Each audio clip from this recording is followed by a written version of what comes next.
In 1968, a scientist at 3 meters named Dr. Spencer Silver was trying to change the world of aerospace engineering. His mission, to create the strongest, toughest, most permanent glue the world had ever seen, a super adhesive that could hold airplanes together. But instead, he failed miserably. He created a glue so incredibly weak that you could peel it off with a single finger.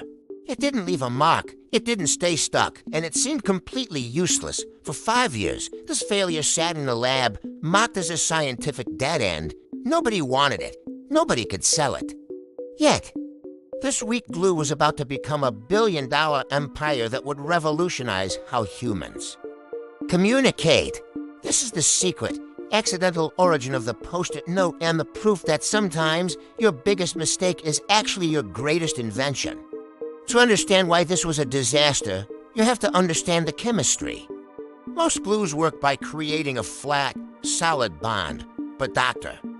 Silver's formula created something bizarre: microspheres. Imagine millions of tiny, tough bubbles that only touched a surface at a single point.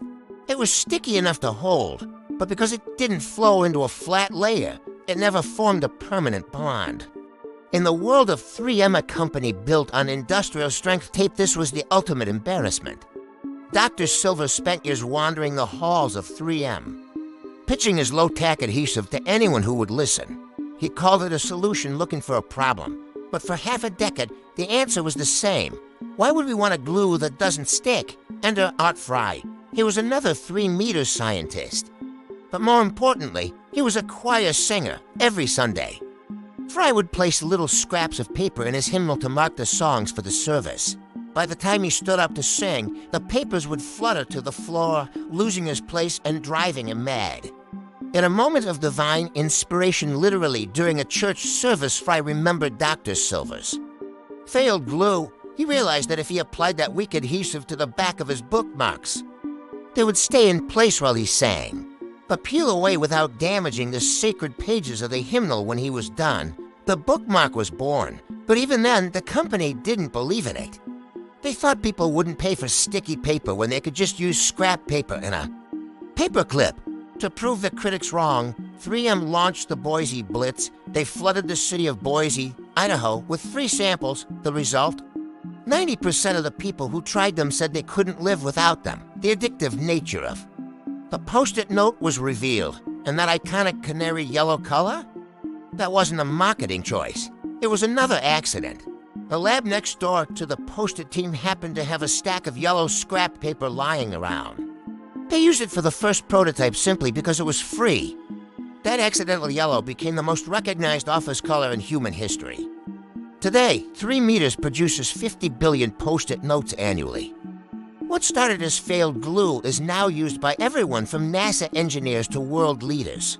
Spencer Silver's weakness became a strength because he and Art Fry looked at a mistake and saw a new beginning. It's a reminder that in the world of innovation, perfect is the enemy of revolutionary. The story of the Post-it note is proof that the most essential things in your life often started as someone else's biggest mistake.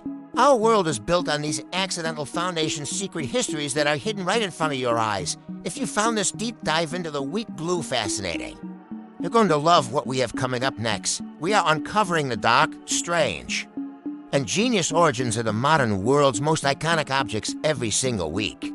Don't let this knowledge slip away like a scrap of paper. Hit that subscribe button right now and join our community of curious minds. Turn on notifications for our next investigation. Subscribe today because the most interesting stories are the ones you were never supposed to hear.